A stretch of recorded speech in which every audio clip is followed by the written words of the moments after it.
World Gone Geek. It's time to geek hard or go home. The podcast is real. Here's your host, Grounded Geek. Hey everybody, welcome to the podcast is real from World Gone Geek. I am Jeff, also known as Grounded Geek, and we are grateful that you're joining us here on this Sunday evening. It was kind of sunny today, though, if you're in Cleveland, depending on where, which is odd for us. So we'll take it. Maybe that's why sunny is on my brain.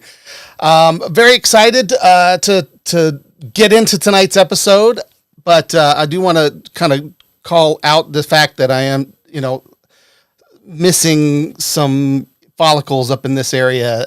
If you were here last week, you know that St. Baldrick's was coming up. That's a charity where we shave our heads in solidarity with kids who are battling cancer and to raise money for pediatric cancer research through the St. Baldrick's Foundation. As of this afternoon, we were at about $64,000 as a whole at Rainbow here in Cleveland. That was not my the contributions that I came in were just a tiny fraction of that, but it's just due to all of the great people who are out there shaving their heads. It's really, truly my favorite day of the year is seeing everybody doing this and showing solidarity with these kids. It's a blast. So if you'd still like to donate, I'm going to put the donation link down in the show notes, and we'd love to have you be a part of bringing hope to kids who are fighting cancer. So if you could do that, that would be great.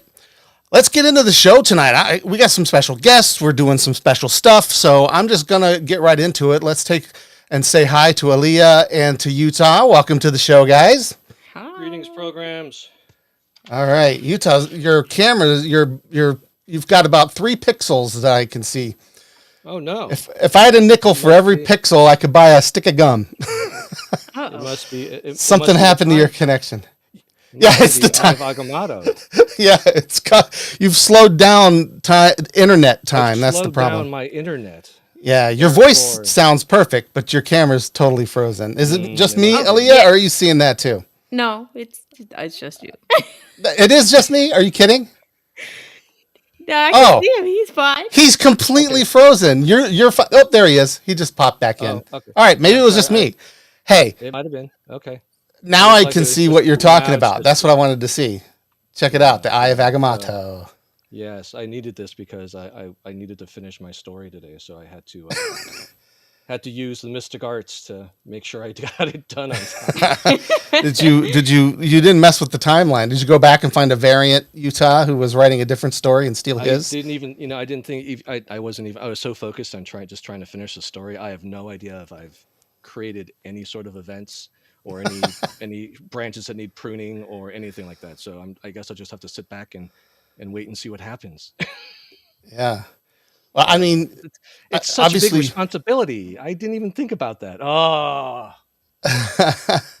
just for this short story for our show tonight, you may have totally screwed up our little arm of the multiverse. That's not going to be good. Not until after the show's over, of course. So. Well, yeah, we'll see what happens, I guess. Well, yeah. And then you can the eye. We should be fine. So when the show's done, you're going to go back and fix it. Is that what you're telling me? I'm going to go back and fix whatever needs fixing, and probably cause more issues as I'm trying to fix the ones that I previously, and then I'll have to go back and fix. This could get complicated. Yeah, complicated.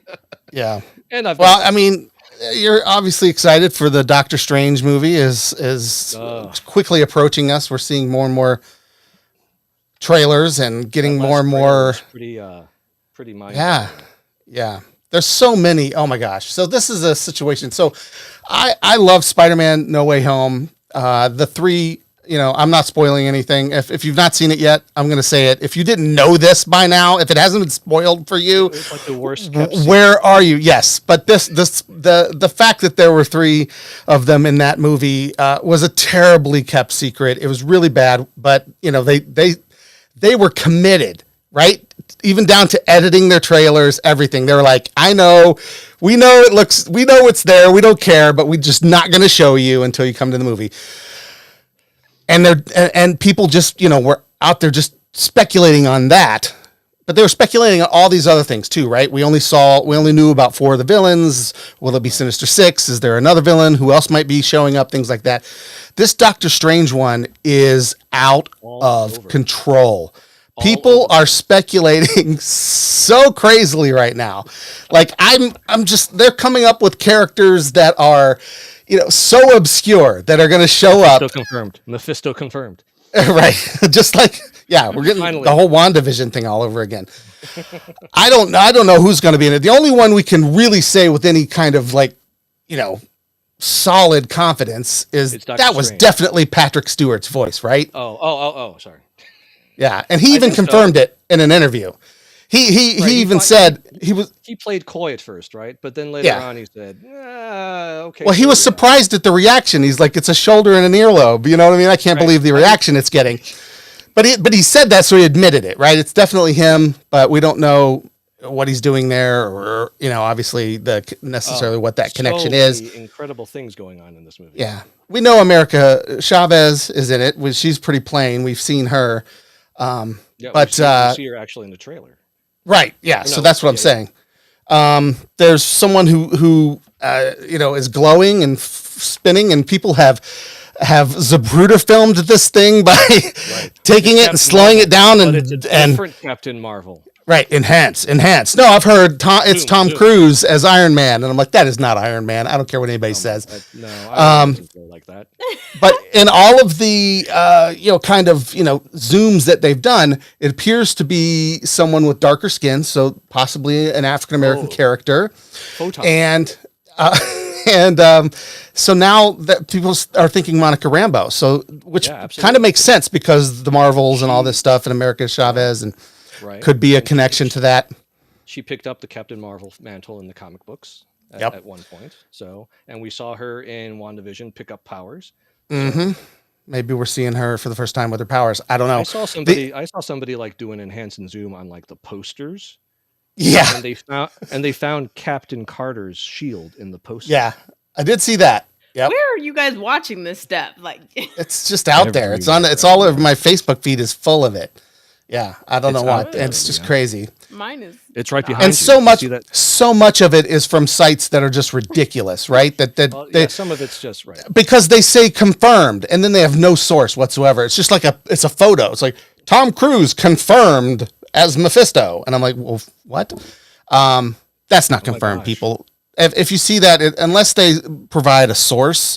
Like a legit source, they're making it up and getting you to click. You see Tom Cruise jumping up and down on the couch saying, "I'm Mephisto." Right, exactly. I hope that happens. Yes. Yeah.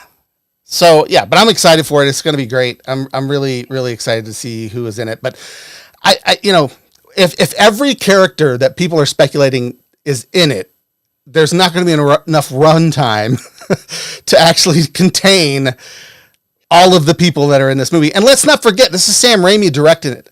And let's not forget the last movie Marvel film Sam Raimi had to direct that had multiple characters in it. No. It didn't go well. No, stop. No, stop. Just stop. I don't believe it was Raimi's fault, but still, it didn't go well. That's all I'm saying. But I love Raimi, and I can't wait to see his little Evil Dead homages, his little camera work. He sneaks into everything he does. It's awesome. I can't wait. I'm looking for the Bruce Campbell cameo for sure. Yeah. Now, one thing I can't talk about because it literally just came out last week, and you guys haven't seen it yet. I don't know. Oh, Aaliyah did see it, but we don't want to spoil it anyway. But obviously, the Batman just came out last week. Yeah. Robert Pattinson, Jeffrey Wright. Yeah, the Batman, and I gotta be honest. In my personal opinion. Is it the Batman? It's earned It's earned it. It's so good. It is so good. Very good. I will not spoil anything. It's very long, but not in the sense that you're like, God, when is this over? Yeah, no. Like as much as I love the Lord of the Rings movies, in the final movie, those 3 different endings, there was a point at which I was like, okay, come on. I love this movie so much, but it really needs to be over now. Okay. That movie ended too many times, right? Yeah, it did. This movie does that too, but it's in ways that like ratchet up the you're like, oh, hey, I think we're coming to it.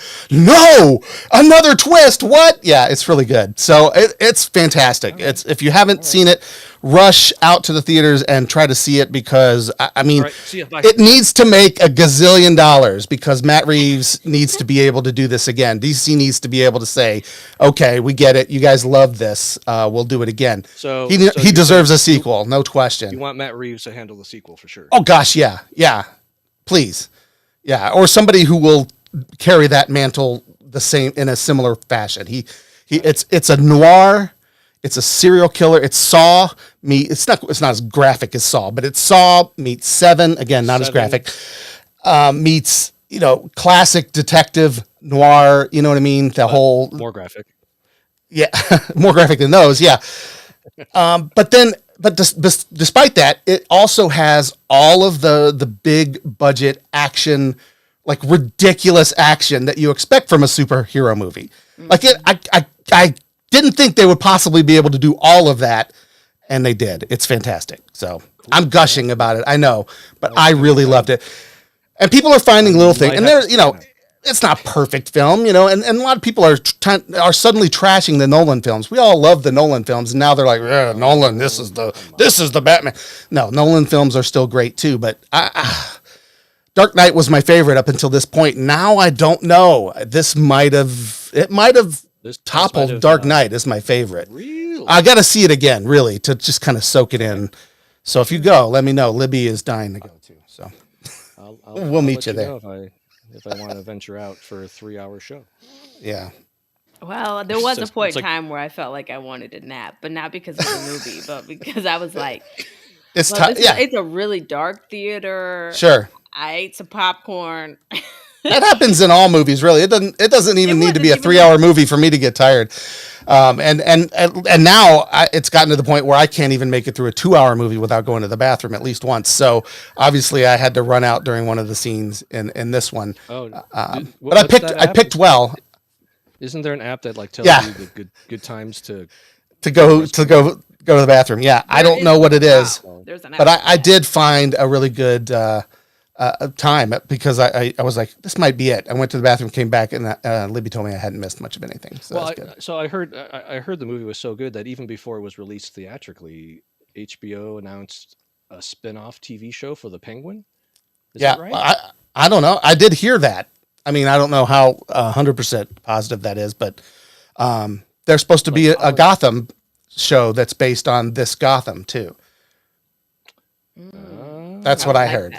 So I would like that. Either one. Yeah. I mean, I would be down for it. Especially if Jeffrey Rush would be willing to continue to be Commissioner Gordon. Right. Jeffrey Rush.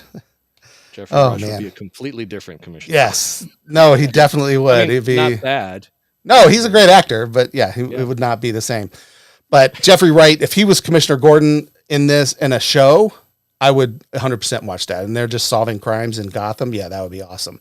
And then they just bring in Batman just shows up when it's really bad, like it was in the movie. You know what I mean? Like that. Those he's got to get involved because you can even turn on the signal and there he is. He's like, he comes, he helps them out. That's how it's supposed to work anyway. Wouldn't it be funny if he turned on the signal and he never showed up?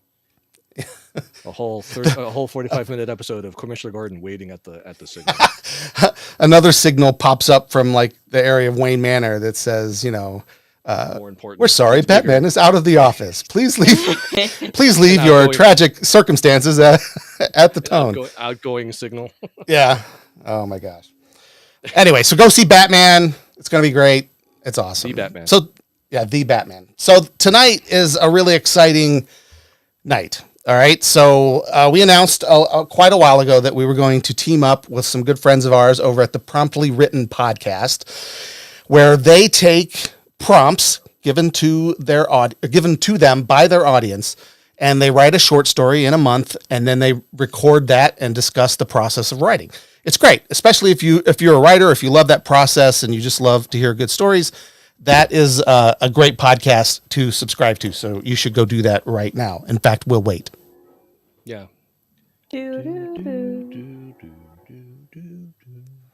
It might be typing, I'm trying to think how long it takes to type that into your phone. Do I hear a train? Oh. Oh, sorry. That's me. That's me. Okay. It's all right. All right. That should be enough time. You should have subscribed to Promptly Written Podcast. Now they have a new follower, so it's great. Each month you'll get a new set of stories from these guys. They're really fun. And just that, again, my favorite part really is, I mean, I enjoy the stories, but my favorite part is hearing them talk about like kind of what inspired them, where it came from, why they took this direction with the prompt, things like that. So our idea between all of us, the two teams, was to team up and do an episode where we three wrote stories based on the prompt. They would write stories based on the prompt. What's that? Yeah. Some of us attempted. At least attempt it, right? And then we would get together. We would discuss a novel, which we did, The Demolished Man by Alfred Bester, one of the very first Hugo Award-winning sci-fi novels. We discussed that, and then we listened to Matt and Ian on their show. And then tonight we're going to listen to our stories, and they're going to be here. So, ladies and gentlemen, please welcome to the show. When are they going to get here? Matt Shigerick and Ian Lewis, just like that. That was pretty cool. They just materialized. Speak of the proverbial devils. Yeah, that's Matt, not me. Definitely. Right. Yeah, I should make that singular. Yeah. Welcome, guys. Welcome. It's very exciting. Happy to be here. Yeah. So we recorded with you guys earlier this week. We got to hear your stories, which were awesome. And so those of you who listen or are watching tonight, you're going to get to hear our stories live. Tomorrow on the podcast, you are going to hear. You have to listen to both podcasts. So you have to listen to ours to hear our stories. Once you've heard them, make sure you go over to listen to the latest episode. What episode number is it for you guys, Matt? 1,000. I can't. Oh, Matt's audio is out. 45. 45. 45. So it's the latest episode. It shouldn't be, unless you're listening to this next month, in which case you're like, wait, that they didn't talk about War Ground Geek at all. Yeah, it's episode 45. So yeah, check that out. We were on there, and now here they are. Wonderful. Welcome, gentlemen.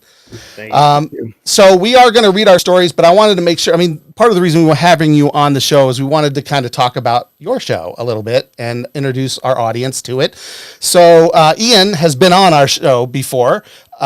He has told us about his career and his writing and things like that. But tell us a little bit about how the podcast came together and how you guys, where did you guys, run into each other? How'd this happen?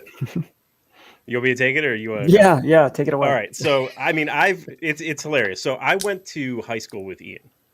Didn't speak a single word to him in actual high school, but we became friends through a mutual friend after high school, and pretty much just ever since. So, you've been writing since what? You started doing this in what, around college? Tail end of college, yeah. Yeah. And so he's been doing that sort of thing his entire,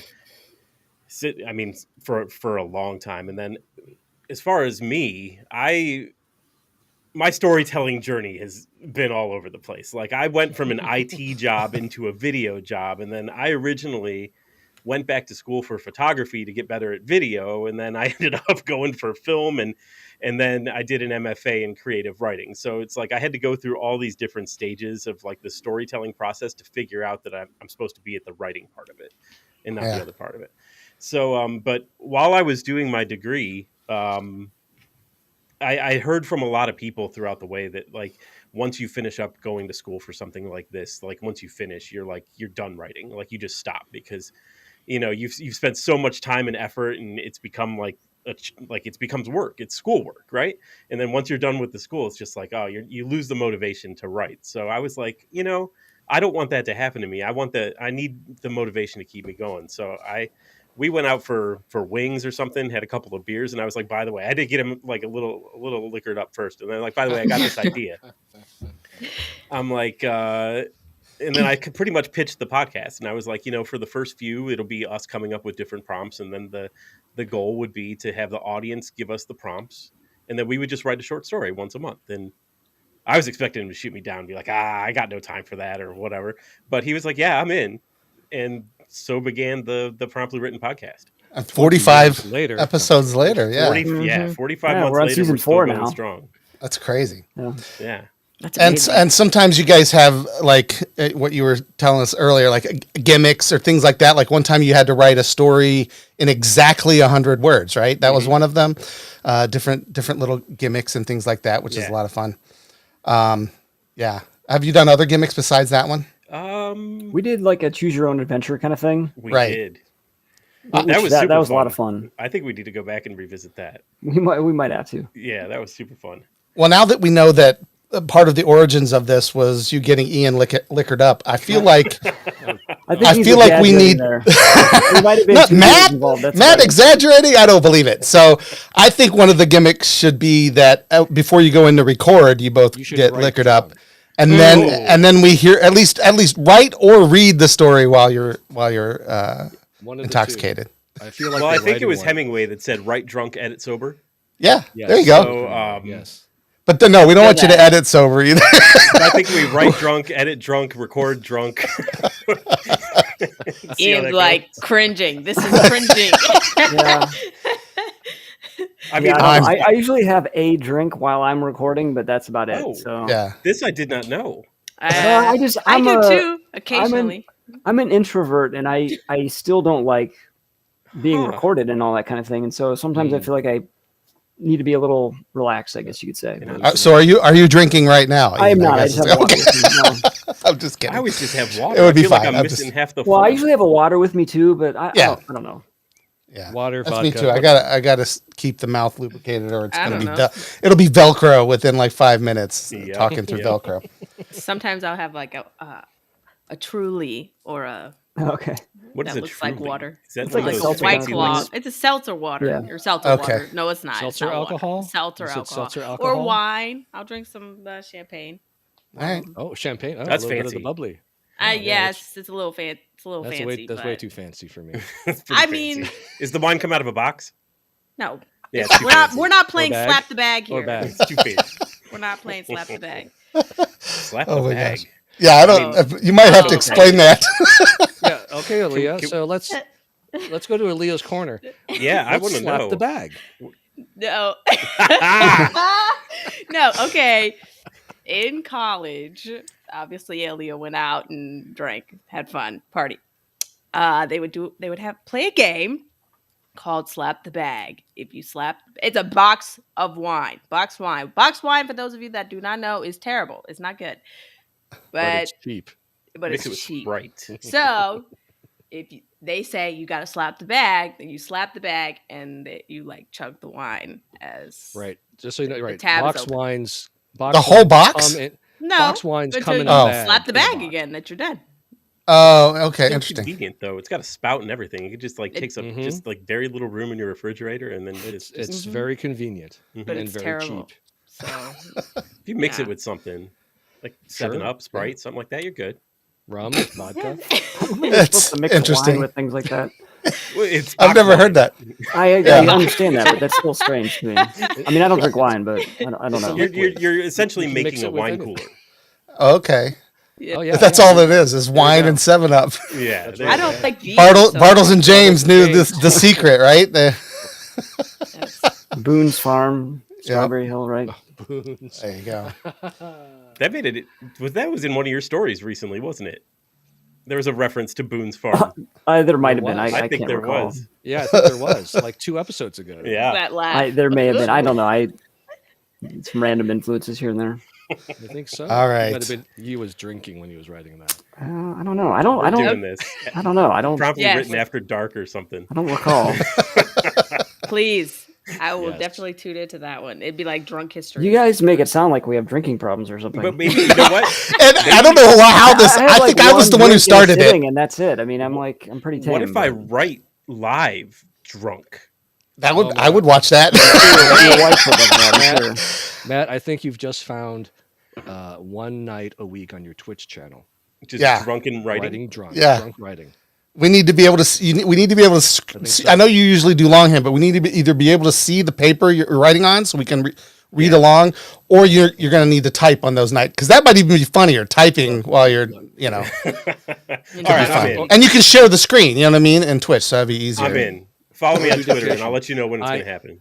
I am positive that there's an audience out there that will like be flipping through and go, oh, Oh, okay. Yeah. Uh-huh. That I'm might in. be the niche. That's the trick, right? Finding a niche that's like, oh my gosh, this is one thing that nobody else is doing. All And it then you took get a was little one pitching audience, in the right? hot tub, and now look. So are I mean- you Oh my allowed gosh. to openly drink on Twitch? Oh, I don't know. Oh, You that's a can good openly question. smoke. I'm assuming. Whoa. Substances. Oh. Cigarettes? We got a little more insight into Aaliyah here. Wait, hold on. No. Let's go back to Aaliyah's No, corner. no, Aaliyah?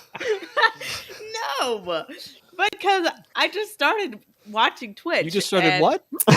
Oh, I just Gotcha. started We're off watching the Twitch, rails. and there's a chatting section in Twitch. A chatting. well, how do you Yeah, think? close. How do you think Twitch close. got its name? Right. Right? I don't know. I just started. I don't. No, I'm kidding because Like, people are Twitchy? People are not how- twitchy? that's not- using substances Oh. on Twitch. I don't know. That's not the case. that's We're not- on Twitch right now, and I don't want Twitch to ban us because we're accusing them of being. I'll just go with the old fashioned red Solo cup, and then you can't tell what's in it, Yeah, right? we don't know what you're drinking. We don't know Yeah. what you're drinking. All right. Well, okay. Here's the thing. We need to get to these stories. Hey, you know what? I bear the Story is probably the longest of all. I take the responsibility for having derailed that with the whole gimmick of you guys drinking and doing your show. yeah, there was So a junction, and you just pulled that was me. lever. I apologize. It's Yeah, a great that was me. idea, though. Yeah. I think I absolutely seriously think there's an audience that will tune in. All right, this We weekend. might even get some subscribers. Yeah, Just there's for people. that. There's that drunk history show. Yeah. where they That's true. retell Yep. history. Those are of pretty the funny, story. too. Drunk. So Those are pretty good. I used to watch that. Go ahead. Do it. All right, Matt, why don't you tell us a little bit about the prompt process and then how we came up with today's prompt or this month's prompt. So what we really do is we have a Facebook group. We have a group out on Facebook, Promptly Written Podcast. You can go search that, join that, and then we put up a poll every month, and we just say like, "Hey, what's give us your best prompt ideas." And normally when I do that, I leave it all blank, and the listeners can go in and put their prompts. But this past month, when we set this one up, I failed to remove the one of the three options, and Facebook just has, like, when you set up the poll, it just says option 1, option 2, option 3, and I deleted 3 and 2 and just kind of left option 1 there, and wouldn't you know that people voted for option 1. So the prompt So is the prompt is literally option 1. option 1. Yeah. All right. So there you have it. Which Thanks, was a lot of fun. And let's Matt, you had written kind of like it was a sort of a serial killer thriller type, and Ian had some cosmic horror sci-fi type of story, which was pretty awesome. So again, go over there and listen to those and get in on the discussion because that was a lot of fun. But tonight we're going to read ours. tomorrow, right? Yeah, Yeah, it'll be live tomorrow. Yeah. yeah. So that's the 7th of March that you can Right. find both of these as podcast. They should listen to What? us first and then listen to them because they're the writers. Yeah. I'm a hobbyist. No, we claim to be Yes. writers anyway. Yeah, well, because very- that way we set the stage, and then they can Right. like come in and actually. Based Yes. on what I've written, there's no way I Except for want to Jeff. follow up those Hey, stories. you Jeff wrote a is a story, great right? writer. We did, I wrote a Yeah, And that's the you're a goal. writer. yeah. So that's why I was so excited to do this. So I used to write all the time. I mean, I loved writing as a kid in high school and college. In the English classes that I took in college for the brief time I was at college. I went back later, but when I first went to college, I was there. remember. Briefly for 2 years. Yeah. The best thing that came out of my 2 years there was my wife and Utah's friendship. Aw, But Oh, thanks. that was live too. that was about it. But Sounds like that wasn't the best thing. I was the second best thing. you were second best, Utah. I'm Okay sorry. with that. First loser. But I loved writing stories, and I got to be honest with you, I have none of them. Right, like anything I've written in the past, it's gone. I don't know whatever happened to notebooks that I had when I was in school. I don't know if my stepmom, got rid of them after I had moved out, and all that kind of. I don't know. I mean, and if she had, I wouldn't have blamed her. I mean, it was just you wouldn't know what any of this stuff was. Right. Yeah. So yeah, I don't have any of that stuff, and part of me has just always had this desire to like get back into it. It's an outlet that I really enjoy creatively, and just haven't done for years. So having this come was just, for me, awesome. I was very excited because it got me writing again. Right. And I'm not so satisfied with my story, and I've written the greatest story I've ever written or anything like that. But I'm like, I'm done with this story. Like, I wrote a story that I have, and it's not perfect, and I'll probably write better ones down the road. But if you want to be a writer, as Matt said, you got to write. You got to write first. Yep. And that is what we're doing now, thanks to these guys kind of inspiring us with your podcast. Thank you. Yeah. There's a quote from Stephen King that I have written down in my little pocket notebook, which is across the room, but it's something effectively. If you want to be a writer, you have to do two things above all else: read a lot and write a lot.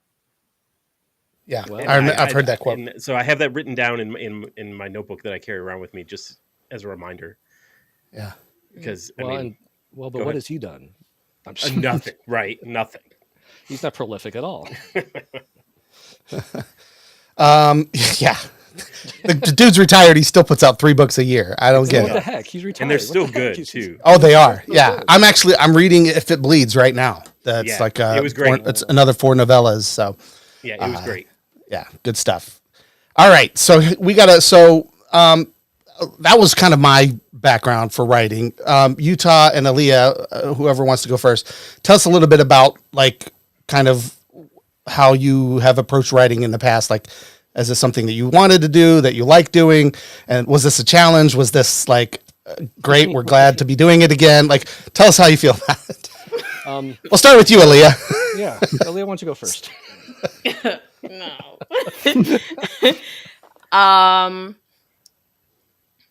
I wrote a lot of, so I started writing poetry when I was in high school. Actually, it was a very therapeutic outlet that I had, and it mainly started after I had lost my best friend Bryce when she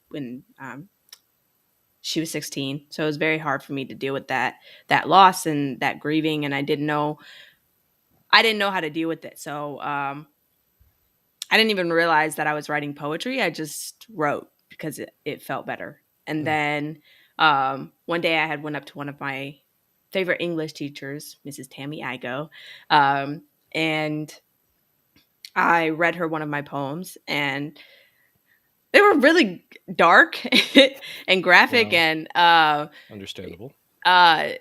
Just dealing with a lot of loss at that time, because that was also around the time that my mom had gotten sick with multiple sclerosis. And so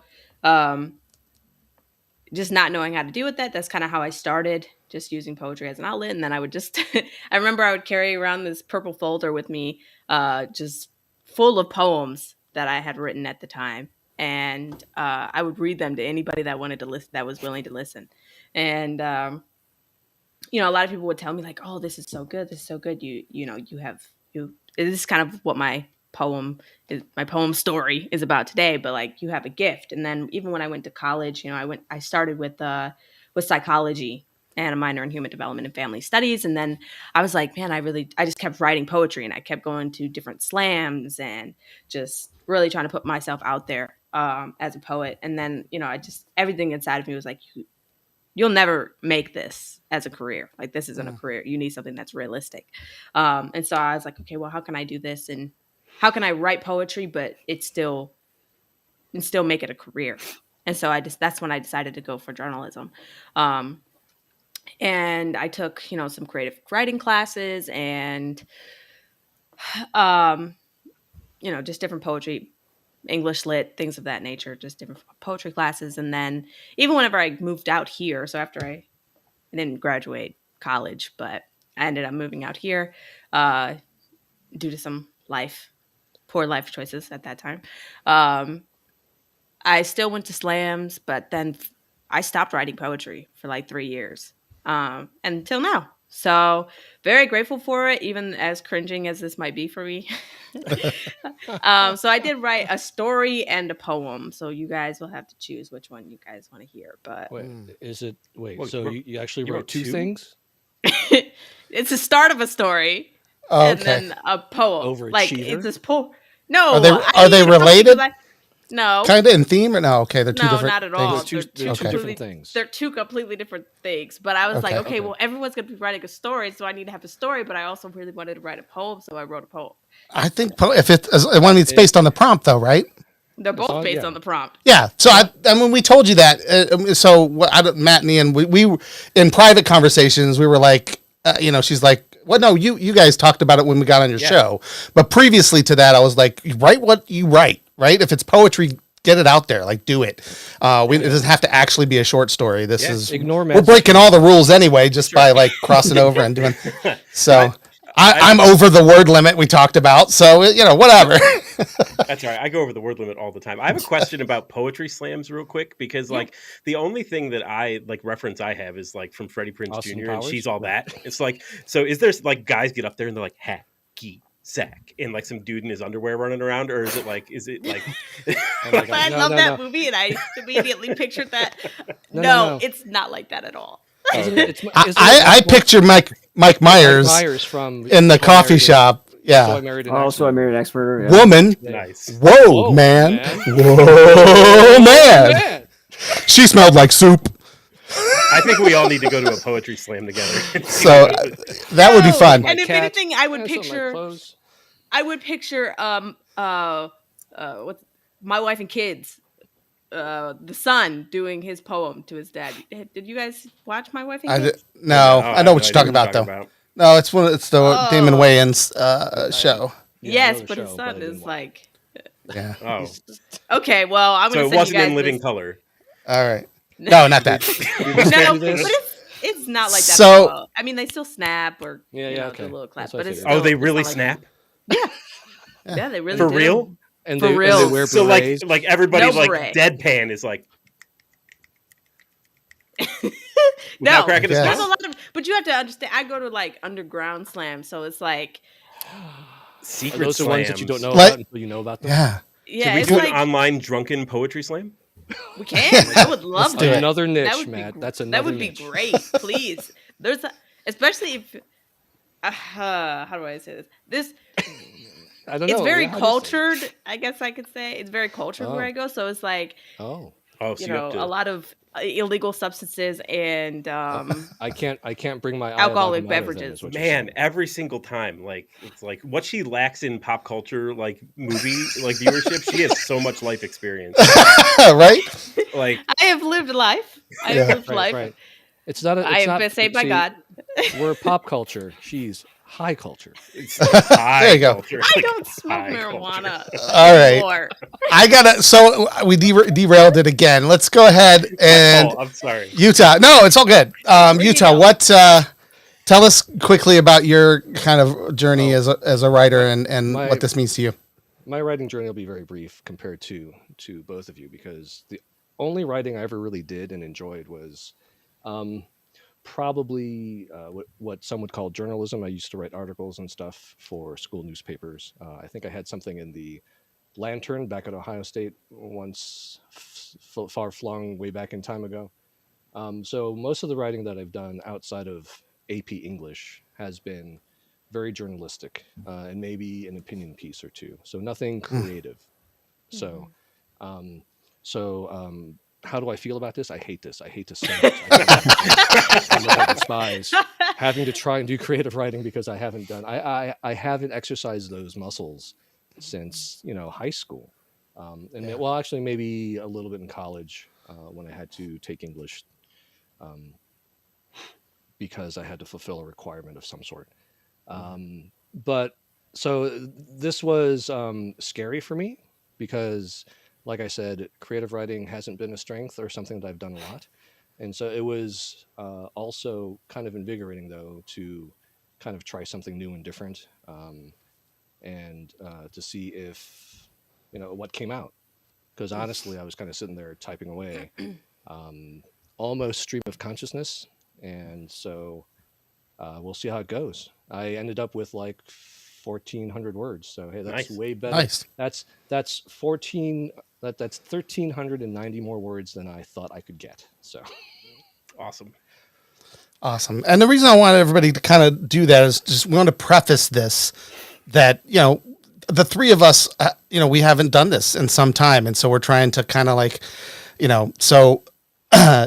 be gentle with us, obviously. But I feel like we're kind of putting ourselves out there because we want to encourage and inspire other people who've been maybe where we are, or maybe are thinking, hey, I haven't written a while either, or I want to write, or you've got that imposter syndrome that kind of Aaliyah was saying, like, oh, I can't make a living from this or whatever, that I'm not, or maybe you're telling yourself you're not good enough.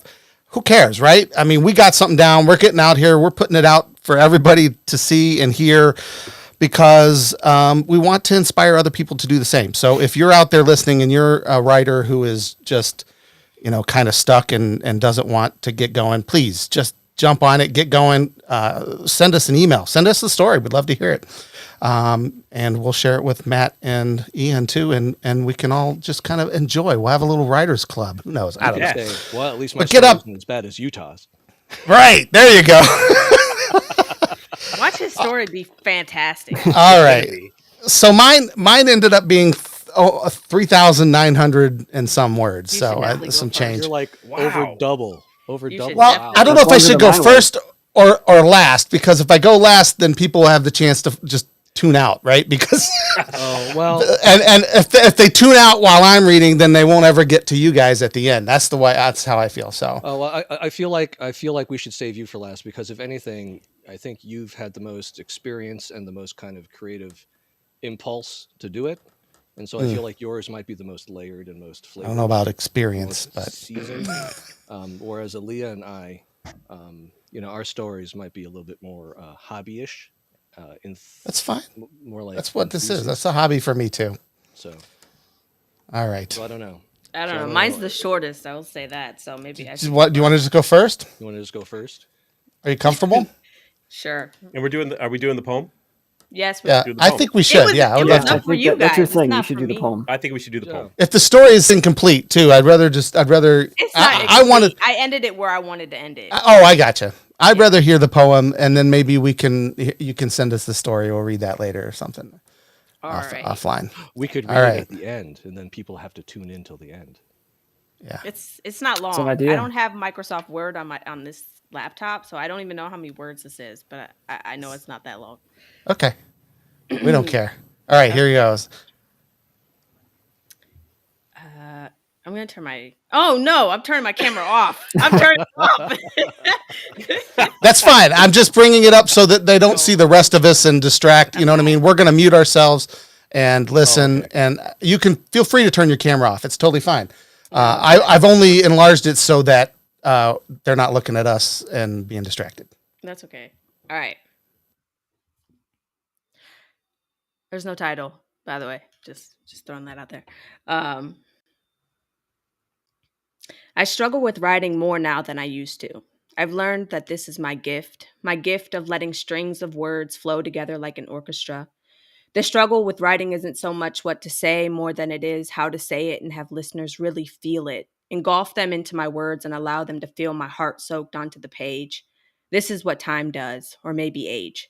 I didn't realize that time takes a toll as it does, that words won't flow as easily when time has been taken for granted. When you're young, time seems irrelevant, sparing even. Then, as you age and learn that what isn't used is lost in the days and nights of endless thinking about tomorrow, grieving past traumas, grieving the past, reliving moments that were never supposed to last, just be. This is where I am, realizing that time has escaped me, and I was once that young, free to time, felt like I could rewind and do anything woman. Time can move, dance, sway, become boundless, but so can I. I have that option too, right? The perspective I had when I was free to time wasn't so much rewinding, but feeling everything so deeply and fondly enough. Those same emotions are almost rhythmic to me now. I have mustered up the courage to say that what was used was almost lost, and perhaps persuaded myself into realizing that the only option is to be still in a moment that isn't going to last forever. Yet, maybe these words might.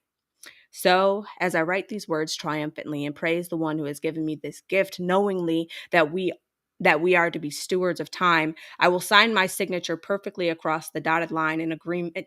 I will sign my signature perfectly across the dotted line in agreement to use my time wisely, carefully. And now, when someone mentions tomorrow, I will cringe. But when I think about today, I will sing, I will laugh, I will dance and sway because I am boundless. I am time. There you go. That's my very short poem. Wow. I think That your was title is Boundless. I think that's what it should be. boundless. Yeah, I think it works. That was great. Holy crap.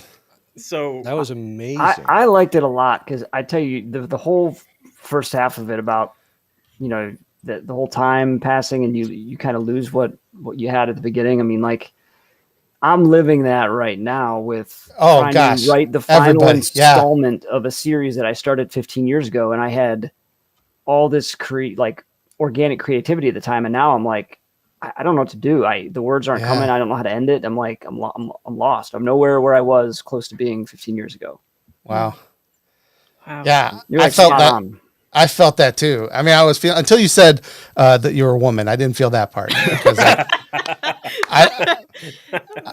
but no, seriously. I'm like, oh well, forget it. Like I was really I was getting moved because I'm like, holy crap! Like that's how I feel too. Like just the time, we're sitting here talking about nostalgic things, right? This is our show and stuff that we grew up with, and and it's like, I don't know. I'm kind of speechless about it myself, but I thought it was amazing. Yeah, it was really good. When we recorded the other day, and when you guys will hear this when you listen to our show, hopefully, but I don't do well with poetry. And while you were reading that, I think I figured out why, and it's because like you literally put yourself out there. Like when I write like personal experiences or whatever, I fictionalize them and I hide them deep under something, and I have to create. Like I can't put me out there like you just did, and I think there's you have to be commended for that because it was just fantastic. There was a line right in the middle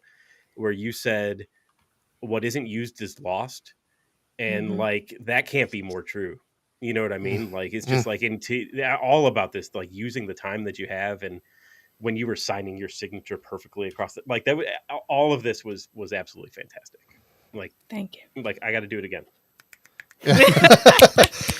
Thank you. Yeah, that was I appreciate incredible. And I agree with Ian. I think Boundless is a perfect title for this poem. Or it could just be time, you know? Yeah. And I gotta say also, Matt, like you're saying that you never really got into poetry. I was kind of saying I never got into reading poetry, but hearing you say it, like or going to one of these slams and hearing people, even there's a guy named Micah Bournes who has albums of spoken word and music as well, and when I hear him do that, like that's moving. Whereas if I just read it. I've read the lyric sheet or of his albums and stuff, it's not the same at all. And I think that's where I get lost in poetry. Like I don't know how to read what cadence to say things, and when you say things a certain way, it like, oh, you know what? There was even a rhyme in there. You know what I mean? Like, but it came at like this cool place. Like, I don't know. That's what I loved about it was being able to hear you say it is so much more powerful than just trying to read it on the page for me. No, right. I'm 100% with you. That makes total sense. I mean, like, perfect example is what's her name, Amanda Gorman, when she read her poem at Inauguration. Yeah. Like that was so incredibly powerful, and a lot of it had to do with her delivery. Because if you just read the words of that poem, it's still a great poem, but it's not nearly as impactful as when she, for all intents and purposes, performed it. Right. And Aaliyah, the same thing. It's just so naturally performative, and I can see, your experience in all those years of writing poetry and going to slams coming through. Because I don't know if anybody else saw it, but I saw a complete change in character. You immersed yourself into the poem and performed it as if you were on stage and you were emoting, and the way you said it is certainly not the way I would have read it, which made it that much more powerful and so moving. And I absolutely do not want to read my story now. No, but I do think about that because if anybody was to ever read my poems, I put so many commas in places for myself personally Sure, because I sure. know that that's where I want to breathe, or I Right, know Interesting. that's where I want to add like maybe an inflection or something. But I also struggle with reading poems because I don't know what their tone is. I Right. don't know like one of my favorite poems and is very popular is the road Robert Frost. Why can't I think of the title? Yeah. Yeah, the Road road Road not less taken. traveled. Road Or Road road less not traveled, taken. yeah. Or yeah, It's something one like of those. that. Yeah, I know what you're something talking like about. The road But- that past missed. Yeah. There's a fork in the road. That's all I know. Yeah. something like that. But I always think about that because it's like, okay, well, what is the tone that you use when you were saying this? Because when I'm writing, I have a voice that I say it in, just as like if you're writing a story, right? Like it's the same thing. You know what the a character's voice sounds like in your head, but not everybody knows what that voice sounds like. So I struggle with reading poems too. But one of the poets that I've become very fond of is his name is John Berryman, and he wrote the Dream Songs books, and they're very abstract and kind of the poems that Matt would despise, like he would despise, because you have to figure out what he's kind of saying, but it's a very long series of poems written almost in a story format, and I loved it. So, yeah. But thank you guys so much for your Yeah, time. Where is it? I would be interested in seeing yours because I like all this brought back. I actually got into an argument with a professor once because we had to read a poem. And like I was like, this is garbage. I can't make sense of any of this. It doesn't read right. And he was like, oh, go listen to him. And he sends me a YouTube video of the guy performing it, right? So I go and watch the performance and I'm reading along and it's just like, oh, well, now I see it. So like when you're a kid and you're like reading Shel Silverstein or whatever, it's like you get like that A-B structure or whatever, and it's like Right. You get the this you get the rhymes with meter. this and this rhymes with this. And but the way this guy wrote it out, it was like he would chop his sentences in half and move it to the beginning of the next one. So if you like once I saw his pattern, you could go through, but it's like this guy was being difficult just to be difficult. Like because it was written logically, and if he would have just like ended like just hit enter at the right time, like everybody would be able to understand it, but he like did it in this stupid code, and of course he's like the poet laureate at the time or whatever, so he's We like talked about this guy, didn't we? yeah, so he's like king poet, but like but You it's just like despise E.E. Cummings. I don't. I think you like poetry, Matt. You just don't like this guy's poetry. well, Maybe. I mean, that Maybe guy, that's it. that guy You really like bugged me poetry because with it was just like with grammar and punctuation. Is the like thing. I shouldn't need to crack your code to read it, Right. I agree. especially if you're going to perform it in a way that goes against your own code. Sure. Okay. And I think that's it. What I find, if you've ever read a Shakespeare play or seen one performed, you'll notice there's a huge difference. Like I can read Much Ado About Nothing, which is hilarious, but if I read it, it's not. I may laugh once. I can't tell where the sarcasm is where I'm supposed to put that in, where an actor would.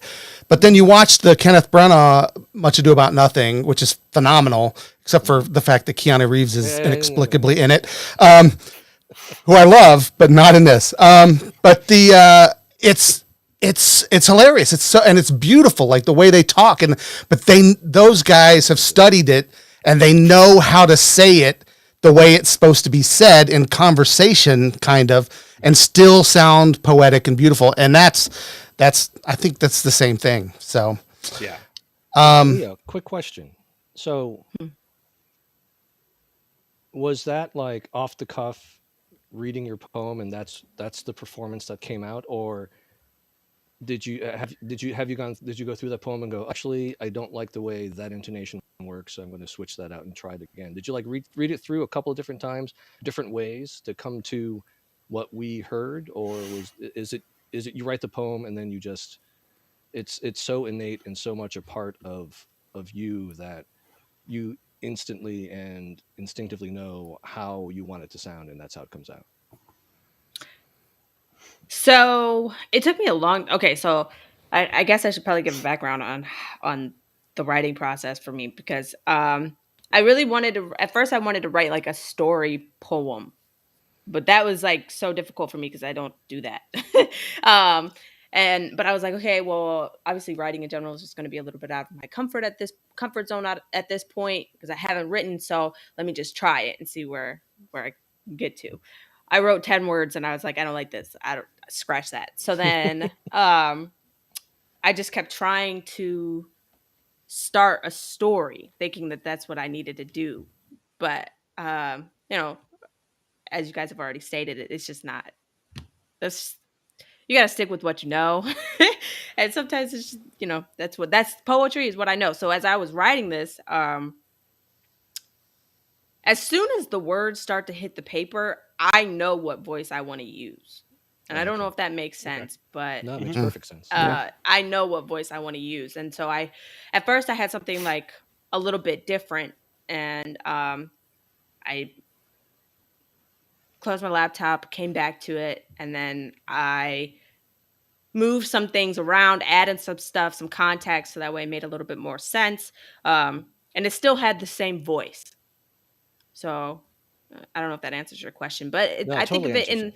I think of it as like writing, like when you guys are writing a story. Even if you close your laptop or if you change some things around, it still has the same voice. And sometimes when you're writing, like just right off the cuff, you might know what that voice is. Or sometimes as you go through, as you're writing a little bit more, you start to figure out what that voice is. But for me personally, I just knew what the voice was as soon as I started writing.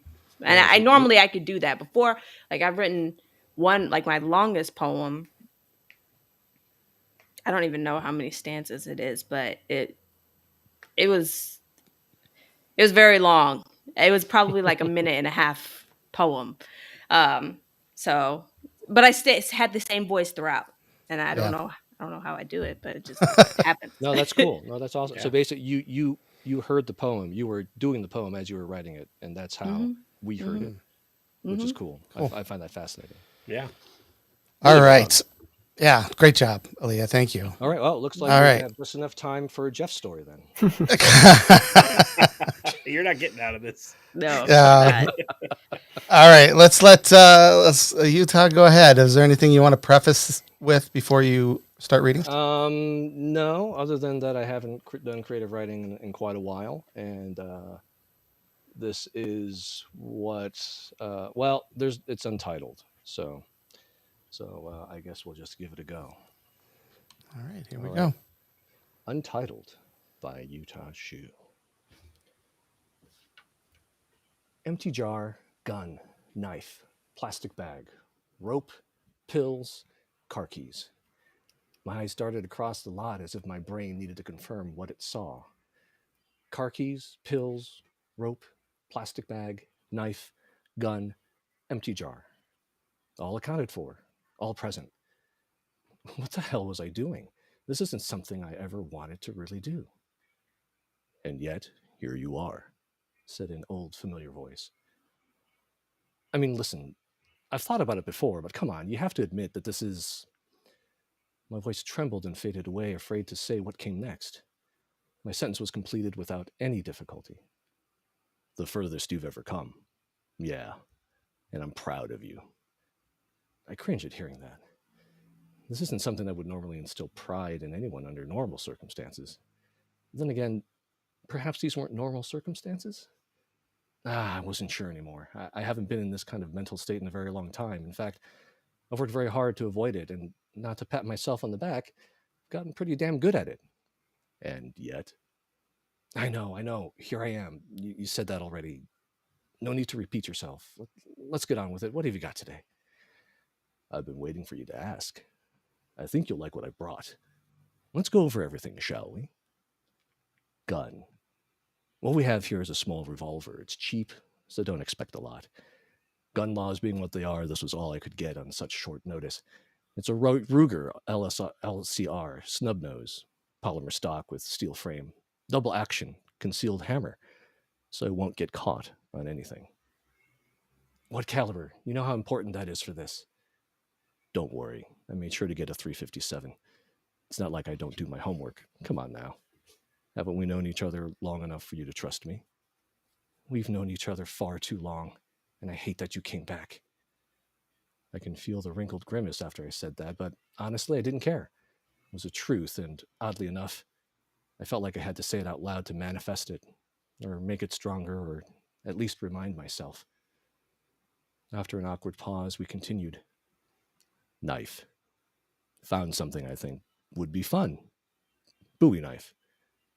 I always mispronounced Bowie until recently. I always thought it was Bowie, as in David Bowie, but alas, it's not. Inanities. Sorry. Frost Cutlery Quicksilver Bowie knife. 10-inch blade. A bit of serration if you're into that. Lower quality steel in the blade, but good enough for light duty work. I'm already thinking the knife would result in quite a mess. I'm no Dexter, so I'm not too keen on this one. Plastic bag. Bag. Made of plastic. I didn't have to see the smirk, I heard it. Obviously, can we move on? The raised eyebrow told me no. Approximate volumetric capacity, 2 gallons. Weight capacity, about 20 to 50 pounds, though I wouldn't push it. This one's a typical bag you'd find at a local grocery store. I hope blue is an appropriate color. You know damn well the color doesn't matter, as long as there aren't any holes. Now can we move on? Rope. All I have is this thin nylon braided rope. I wouldn't suggest... Then don't. It's off the table. On to the next. Pills. I was pleasantly surprised by the selection of drugs in this old house. Family, am I right? The joke didn't elicit a response. I didn't feel it deserved one. We've got a bottle of Percocet, a bottle of Ambien, and a shit ton of Advil. We're talking Costco Sam's Club bulk size bottle. My stomach's churning just looking at it. Isn't yours? No, but I'm guessing the Advil is not most efficient to use here, so I guess the Percocet's the way to go. Maybe mix it with the Ambien? Ah, yes, for the gravy, so to speak. I like your way of thinking. Some things never change. That statement rubbed me the wrong way. Enough so that I found myself retorting, don't say that! I don't always think in those terms anymore. Haven't in a long time. All because I remember a factoid from years ago doesn't mean I haven't changed. That was unexpected, but we carried on. Car keys. So I'm not sure why these are here, but I'll give you the info anyways. Keys to a 2018 Ford Mustang. GT, I believe. Though calling them keys is kind of a misnomer nowadays, right? It's really just a fob. But it's also the key to unlock the car, so I guess it's not... Would you please stop with the inanities? They're not constructive, they're not helping. And I'm not enjoying your attempts at bringing levity to the situation.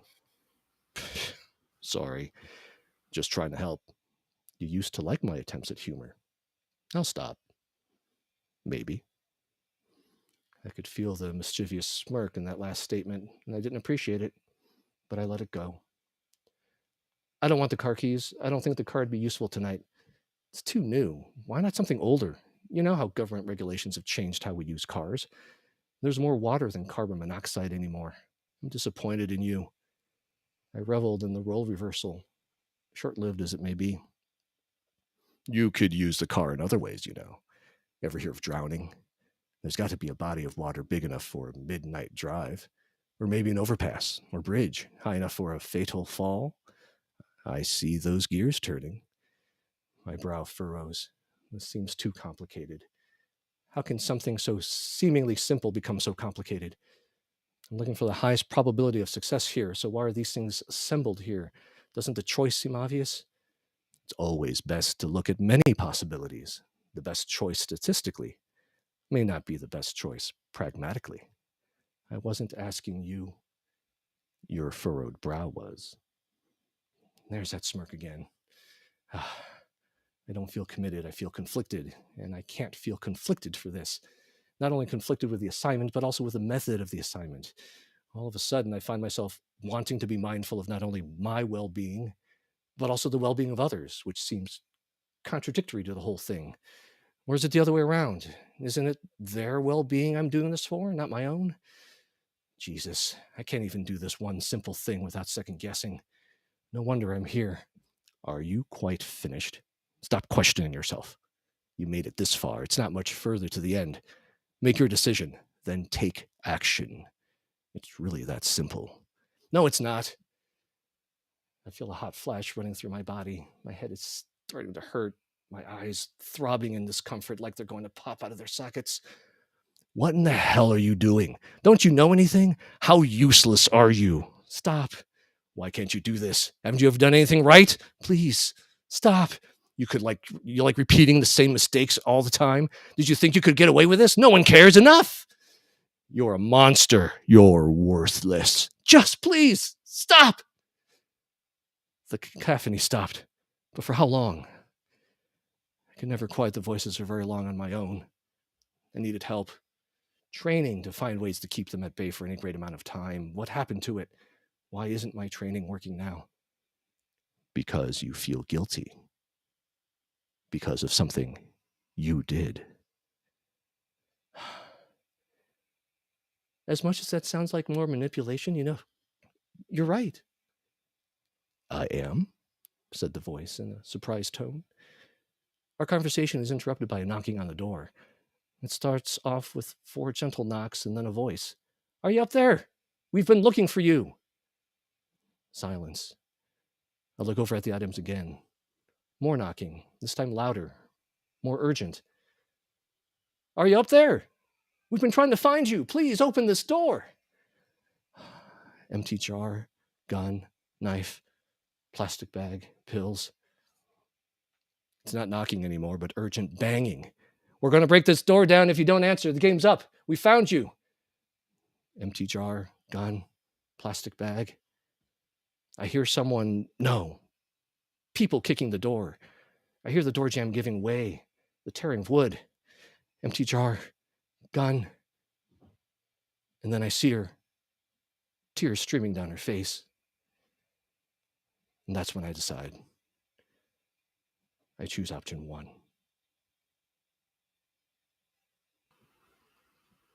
And see. Wow. I feel like you took a page out of Matt's book. That was intense. It was intense. Wow. So, and I mean, okay. So first of all, like your performance, like Your performance. top notch. Yes, Like, literally. I'm going to We have got- you read my stories from here on out. we got You- voices. I feel would like be you were a honored. voiceover from a book that I'd read already. Oh, thank you. But the thing is like even without the performance, like there was so much building tension throughout that whole thing. I think it would come off on the page as well. Like I think it was just really well It was paced crafted. very well. Like just from the very beginning with like your it was very choppy. Like what was it? It was empty jar, gun. Like it was just like you had it going right from the beginning. Like Cool. 4 Well, words that's my in and I was intention. hooked. You know what I mean? Yes. Also, I have to. Ian and I like to call attention to when each other use the word cacophony because it's like the Yeah, best I word noticed in that. the That's for world. you guys. And You know what? It, so You did your homework on attention to detail on your firearm as well. Oh, good. Yeah. I'm glad that you noticed. Yeah. I'm glad somebody noticed. Yeah. well, and that really played into the character really well too, because like if somebody is manic, is that would definitely be focused on each detail. I think. You said you were worried before you read this story. Yeah, Man, literally. dude, I was like, thinking about that too. I I'm like, was I was come terrified. on, like Terrified. well done. Yeah, So, I knew mean, his it sounds story like was you've been gonna at be it for a while. great. So where did Thanks, this come guys. from, man? Like, It's interesting because it's I'm not exactly sure how I got the idea for it. As soon as I heard the prompt, I'm sure, just like for everybody else, the idea of a list came up, right? A list or some kind of like voicemail maze or just somehow having to make a choice. Mhm. And so just a list of things that the things that I listed were things that coincidentally happened to be match two lists that I found in my research online, which was methods of suicide and methods of assassination. And so I thought, oh, that's interesting. I never thought that those two things could cross correlate like they did. And so I decided, well, then I want to make a list of things. I want to use that list and go from there. And somewhat loosely based on some personal experience when I was dealing with mental health issues a few years ago, the story kind of came up. And then as I was writing it, I decided I would try and make it vague and ambiguous enough that it could be someone contemplating methods of suicide, or an assassin figuring out the best way to take out a mark or target. And so that's kind of where, and then once I got that down, once I committed to that, and I just started typing, and just kind of flowed out of my fingers. And as I look at what I typed, I'm sure it's grammatically awful and gross, and Matt, you would hate it if you actually saw it on the page. But much like Aaliyah, I kind of typed it the way I heard it in my head, and so it was easy for me to read it to you guys, versus it's going to take a lot of editing to try and figure out how this is all going to would look if it was on the printed page. So. Yeah, I mean, I think we talked about it an episode or two ago, but a lot of times when I write for the podcast, because I know that I'm going to be reading it out loud, I I use punctuation like way too much. There's like I over comma everything because I put those breaks in for me to take a breath For yourself, or me right? to do. It's like sometimes I change that before it goes to print, and sometimes I don't.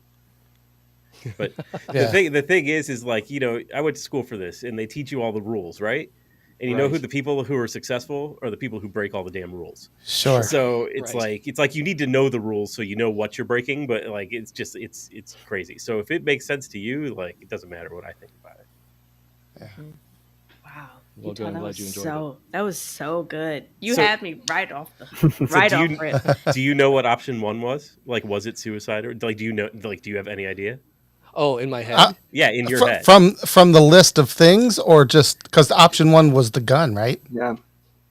Oh, is that what we went for? Like, okay. Well, I mean, that's the way I interpreted it. Maybe it's different, but because he listed them in that order. Sure. So I saw a list of items that could be used for 2 different things. So I was wondering if it's the same list for either do I take myself out, or do I then there's another option. You know what I mean? So do you have any idea, or are you just do you want to leave it like a little It's very meta. I kind of feel like it. I want to like leave it kind of out to everyone's interpretation. So I almost feel bad for asking. It's like asking Quentin Tarantino what's in the briefcase. Don't do it. Let it go. He knows. Yeah. I know he knows. Yeah. Of course he does. It's an LED light. Right. It's a light bulb with a little switch on it that when they open the case. Oh man, good stuff. Well done, man. That was All right. so good. Thank That you. was I so appreciate it. good. Oh my All right, God. now I'm wishing I hadn't gone last because this is the pressure is on now. But yeah, no, mine is longer. So if you're gonna tune out, now's the time. Or take a break, pause, go to the bathroom. This is the point during the film that it's safe to get up and go. Exactly. Right. Well, the app says. I got it.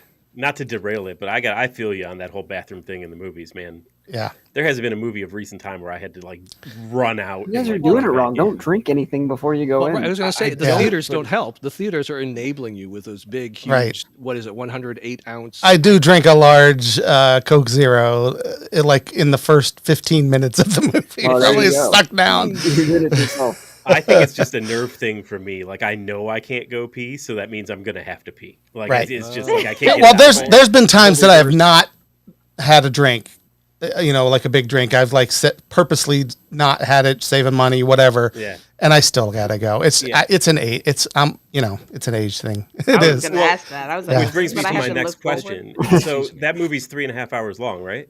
Yeah, Three. How old do you have to be where it's acceptable to wear a diaper in a movie theater? Look, I don't Matt, know. they sell adult Depends. It's not. Right, Yeah. well, that's what I'm saying. But How old do you have to be, Matt? Depends. Well done. All right. Just well done. All right. All right, let's move on. We want to make sure. So that was the time to go to the bathroom during that conversation. So if you went, great. If you come back, Set that up. Yeah. I will read my story, I guess, now. It's kind of a slice of life coming of age thing here. Let me get it up on the screen. And we'll flip this. And I guess we'll do this. I'm nervous now. All right. You got this, Jeff. All right. It's called Glory Bound. The early morning sun shone through the office window and sent a grid-like pattern across the desk. Shane's hands were gripping the arms of his chair, and he felt sweat beating up in his palms. He absently wiped his hands on his Murraysville High leather jacket and then forced them into his pockets. He caught himself staring at the little pewter horse poised on the corner of Joseph Dittman's desk. The desk was very neatly kept, almost bare except for a few folders, pictures of Mrs. Dittman and the grown Dittman children, and of course, the Dittman grandchildren. The man took pride in his family, that was clear. There was a small desk calendar bearing a photo of an orchid, today's date, May 10th, 1988, and a Bible verse that Shane couldn't be bothered to read. There was a leather-bound King James Bible, big enough to choke Shamu, next to a World's Greatest Dad coffee cup. At the close edge of the desk, facing Shane, was a nameplate engraved with Dittman's name and esteemed occupation, funeral director. Mr. Dittman's suit was black, tightly pressed, and though the man himself was semi-stocky, the suit hung about him loosely in places, as though he had bought it at a time when he was slightly bigger, but age had stolen a few pounds from his frame. He peered at Shane through small, thin-rimmed glasses perched at the end of his nose. The top of his head was crowned with a finely coiffed mass of white hair. A pale blue tie provided the only splash of color in the man's attire. Dittman reached to a shelf behind his desk and removed a tissue box, which he then placed gently on the desk in front of Shane and patted. Shane now stared at the tissue box for a moment, but then his eyes moved to Mr. Dittman's. "As I assume you know, your father actually made some arrangements already," said Mr. Dittman, his voice calming baritone that Shane was sure he'd perfected over decades of comforting the bereaved of Murraysville during times of great loss. This wasn't the first time the old man had used it with him. "It's actually a wonderful thing we're encouraging folks to do, planning ahead for these eventualities in order to reduce the burden on their loved ones." Shane forced a marginal smile that he just couldn't seem to pass on to his eyes. Mr. Dittman seemed to notice this difficulty and produced a genuine, sympathetic smile in return. "I know you and your father had a," Dittman thought carefully about his next word, "challenging relationship." At this, Shane's smile twitched slightly into a shape he hoped looked agreeable rather than derisive. "It's really very thoughtful of your father to make these arrangements. It means that he wanted this time to be easier on you." Shane returned his gaze to the pewter horse and focused his breathing, nodding almost imperceptibly. Dittman followed his gaze. "You like horses?" Dittman said. It wasn't a question. When Shane didn't respond, he continued. "I love them. This was a gift from my oldest. Wow, 30-some years ago now?" Dittman patted the little pewter horse in the same way he'd patted the tissue box. "My father did," Shane said. "I guess I do too." Of course, his father didn't so much like horses as much as he was simply obsessed with westerns. Shane was named after one of his father's favorites. In fact, Stephen Mallon idolized the great John Wayne more than anyone else in the world. To Shane's father, Wayne represented the perfect male image. Shane often wondered why his father never emulated the stoic character and wisdom of Sheriff John T. Chance and was more prone to channeling Ethan Edwards' bigotry or Tom Doniphan's propensity for slapping down a mouthy man and flying into a drunken rage, nearly setting the house on fire before he ever heroically shot Liberty Valance. "I have too, did you know?" Dittman said. "Percy and Tilly. We have a small paddock in our property, out past Krieger's on Old 8. Do you know the place?" Shane knew Krieger's. It was a farm with cows that would constantly escape to enjoy a little bovine tour of Murraysville. He had arrived at school one morning to face down one in the parking lot, looking at Shane as though Shane was the one in the wrong place. "You should come out sometimes," Dittman continued. "You'd be welcome." Shane nodded, knowing that would never happen. "Well, anyway," Dittman said, sliding a wrinkled envelope across his desk to Shane. The envelope also received a pat. "This is what your father left in surety for the expenses. Normally, we'd have deposited it already in an account that actually bears a little interest, but..." He trailed off. He cleared his throat and continued. "Your father only left it with us last week. Of course, we kept it secure in the safe." Shane could make out his own name on the face of the envelope in the blocky printing that was unmistakably his father's. His father had used the same print to write out the note to his school that excused him for a few days to allow the purple-yellow shiner on Shane's eye to clear up. A shiner caused by Shane's inability to properly clean off the mower before storing back in the shed, and his father's inability to even moderately control his liquor intake. His father hadn't always been that way, at least that's what his mother had told him. Once he'd been a prince, she promised, with a shaggy Beatles hairstyle and, for that matter, the charm of Paul McCartney. Their first date had been to Dewey's, a greasy spoon across the street from the Quick and Save on Lewiston Street, the corner of Murraysville only stoplight. Although he barely remembered, the three of them had spent many happier afternoons at Dewey's sucking down butterscotch milkshakes. That had been when he was maybe 4 or 5, the before time. Before factory layoffs, before bill collectors, and before the bottle took the joy and spirit of both of his parents. Before another bottle took his mother away forever. Shane was awoken from his reverie as Mr. Dittman pushed his nameplate aside and laid a catalog in front of Shane, open to a page showing a variety of caskets. Sorry, I had to drink. "We've all the arrangements with the cemetery and the church," Dittman continued.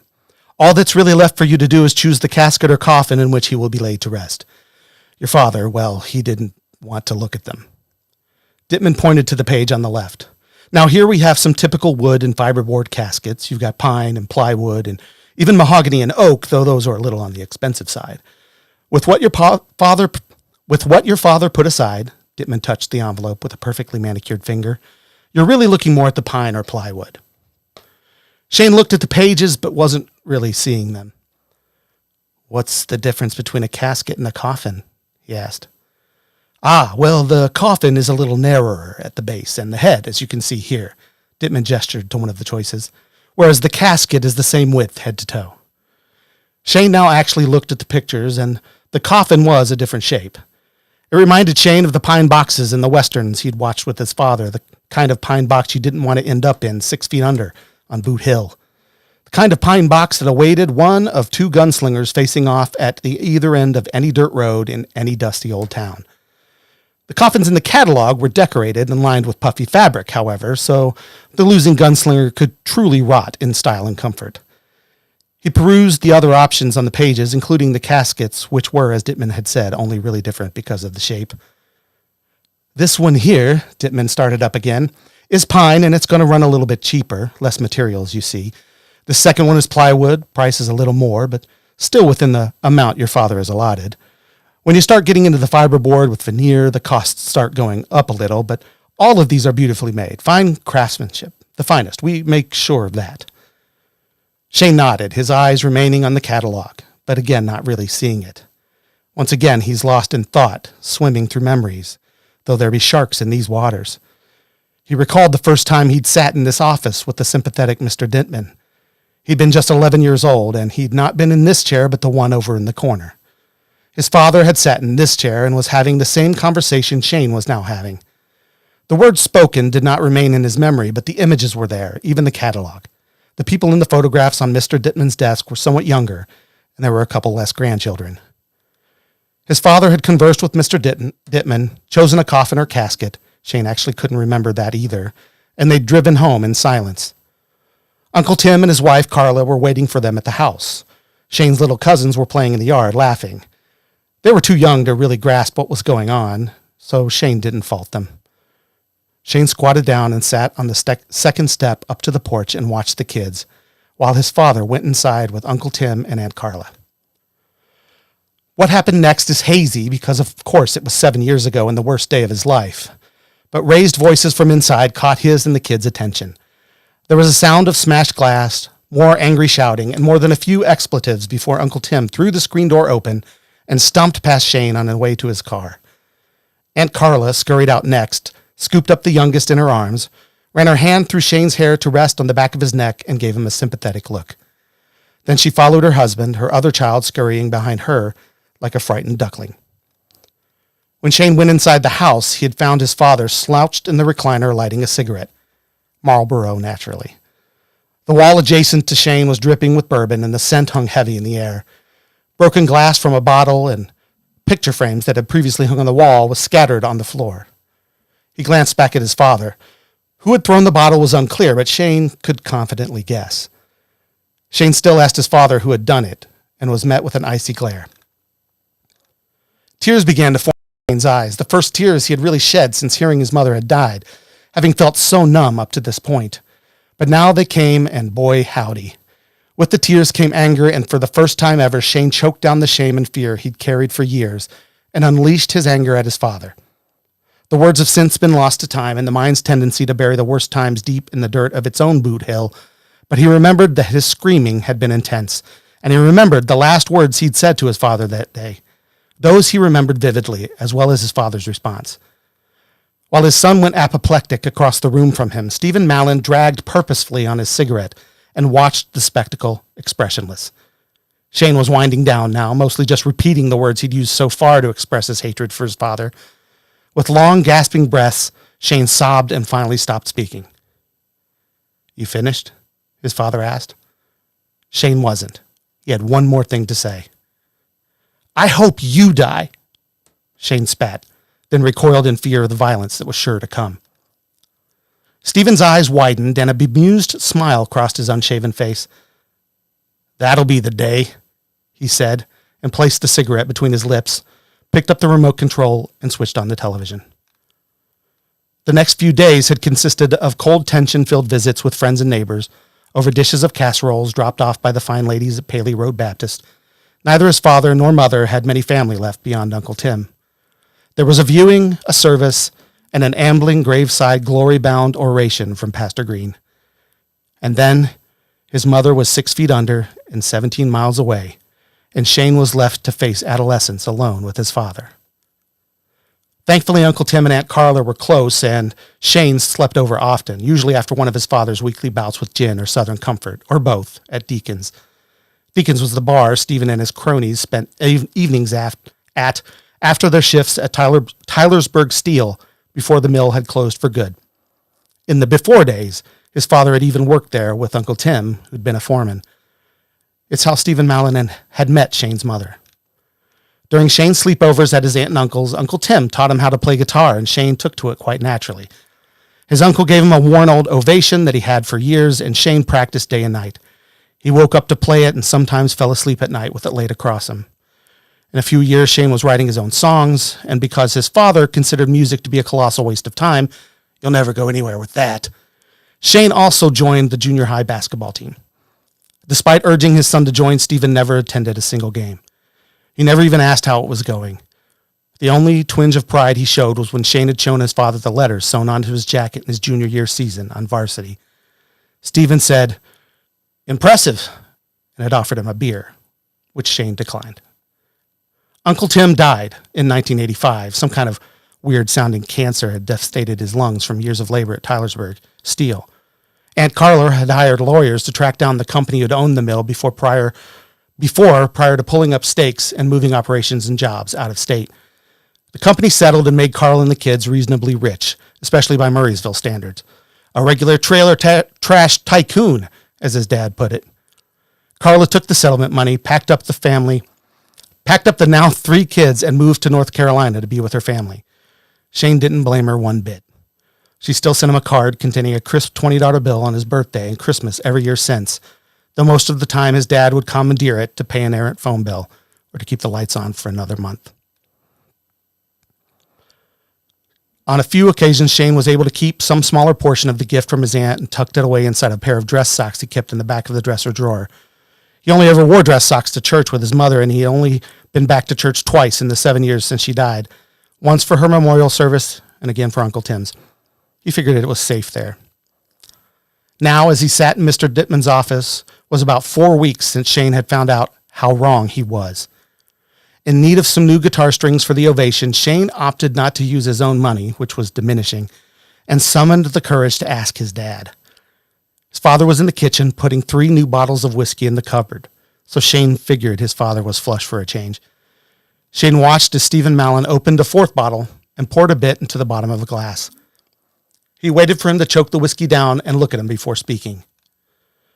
I was wondering if I could have a few bucks, Shane asked, bracing for impact. Stephen looked at his son and frowned. What for? I need some guitar strings. Stephen chuckled, but there was no humor in his demeanor. No cash. Shane knew what he wanted to say. He knew the words bouncing around at the back of his teeth were anxious to fly out and be heard, but he also knew what the consequences would be. His mind weighed those consequences and determined that the words should be choked back down and forgotten. His mouth had other intentions. Did you just get paid? Shane asked. You got more booze. Shane could have sworn the room got darker. His father's countenance certainly did. Shane watched his father's fingers ball into fists, but was relieved to see that Stephen was actually doing so to try to curb his own anger. After a deep breath, his father said, Mind your damn business. Having apparently dodged any repercussions so far, Shane decided to push again. It's just a few dollars, he said, probably a third of what that bottle of whiskey cost. As soon as the words came out, Shane immediately regretted them, not because they were incorrect or because they were disrespectful, but because without warning, his father's fist cracked across the base of his jaw, sending waves of pain up through his skull and his lower teeth cutting into his bottom lip. Reeling and with his head feeling like it was full of wasps, Shane stumbled against the counter behind him and slumped to the floor. Stephen Mallon stepped past him and retired to the living room to watch The Wheel, a show he watched every day, never to solve the puzzles, but to cheer and jeer and root for the smiling, pretentious jackholes, as he called them, to get a bankrupt or to lose a turn. From the floor, Shane whimpered, but he didn't cry. He'd been done crying from these attacks for some time now. He refused to give his father the pleasure. With some great effort, Shane dragged himself up to his wobbly feet. He watched as blood dripped from his mouth in a long, red, saliva-infused line until it snapped and splattered against the ugly linoleum floor. He wiped his mouth with the back of his shirt and looked at the blood on the sleeve. With a glance towards the living room, a decision was made. Shane tread precariously up the stairs, his head still spinning a bit. He went into his room, removed his shirt, and tossed it into the hamper in the corner, where so many other similarly stained shirts had been deposited over the years. He grabbed a towel that hung on the doorknob of his closet and wiped the blood and spittle from his face. Then the towel followed the shirt into the hamper. Reaching into his closet, he grabbed the first shirt his hand touched and quickly threw it on over his head, nearly falling to the bed with dizziness from the effort. He examined himself in the mirror above his dresser, gently touching the jaw and seeing that his bottom lip was already almost twice the normal size. Shane knew it was only $38 to catch a Greyhound in Tylersburg to pretty much anywhere he wanted to go. He knew because he'd done the research and made the calls. He also knew he had almost 60 saved up in the dress socks. Fighting the urge to take the blame for his pain on himself for not using his sock money for guitar strings, he opened the drawer. That money was not for the guitar strings, he told himself. That money was for a moment like this one. Of course, he was unsurprised to find the dress socks unfolded and empty. He knew he should be outraged. He knew he should fly downstairs in a justified fury and fight his father, swing and flail until one of them went down and couldn't get up anymore. But the anger instead welled up as despair, and he collapsed back onto his bed, eyes staring wetly at the ceiling, and finally let the sobs come freely until a fitful sleep overtook him. Resurfacing from his memories, he was currently 2 weeks from matriculating from Murraysville High, placing somewhere smack in the middle of his senior class grade-wise, and once again in the office of Joseph Dittman, funeral director. Dr. Gerald had told Shane his father's death had been accidental and arose from ingesting a volatile cocktail of alcohol and unprescribed medication. It made no difference to Shane. Mr. Dittman was still pointing at the catalog. Shane finally looked into the wrinkled envelope. It was full of crisp $20 bills. He thumbed across them to get a sense of how much was there. I know this is hard, Dittman smiled sympathetically. You know, your father spoke quite fondly of you when he came in. Said you were going to be a great musician? Shane took in the words, but found that he could not comprehend them. He stared dumbly at Mr. Dittman, as though the man had just stepped off a gleaming UFO and spoken in clicks and chirps. Dittman cleared his throat again, realizing the words he'd hoped were helpful weren't. You could get the pine, save a little in the long run, but you have enough for the plywood. The price difference is just a little bit more. It is up to you. Option 1, Shane said, and pointed to the pine. Dittman smiled warmly and nodded, closing the catalog. In only about 20 more minutes, he and Shane had concluded their business, and Shane had handed over enough of the bills to settle his father's arrangements. The next few days were once again filled with casseroles and visits and condolences. There was a viewing, a service, and an ambling graveside glory-bound oration for Pastor Green. Aunt Carla and the kids drove up for it, which made it all bearable. She was doing well and might even have met someone. It was someone she worked with, and he was great with the kids. Shane was truly happy for her. Eventually, the friends and neighbors stopped calling, and Aunt Carla returned to North Carolina. Shane now found himself at a window table in Dewey's, finishing off a butterscotch milkshake. He looked out at the window and stared at the town's one stoplight above Lewiston and Hickory. He watched as it pointlessly changed from green to yellow to red, and then back to green again, above a silent, empty street. He pulled the wrinkled envelope from his pocket. Inside remained 2 crisp $20 bills and a few smaller bills representing the change left after his milkshake purchase. Standing up from the table, he shoved the envelope back into his pocket. He shrugged on his backpack, picked up his guitar case, and tossed the styrofoam cup containing the last dregs of his milkshake into the trash can by the door. A bell jangled merrily to mark his exit from the diner. The Tylersburg Grace Hound Station was a decent hike, maybe an hour, less if he hitched. The one-way ticket to Nashville would cost him $38. As the sun began to set, Shane walked off towards it.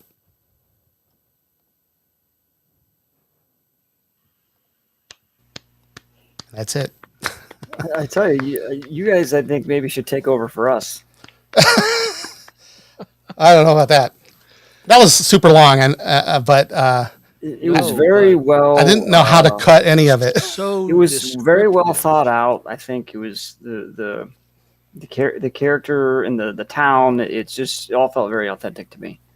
Yeah, no, Yeah, I agree thank with what it was. Your mic is muted, Matt. You're muted. Was that based off a real place? Because that town really jumped off the page. Yeah.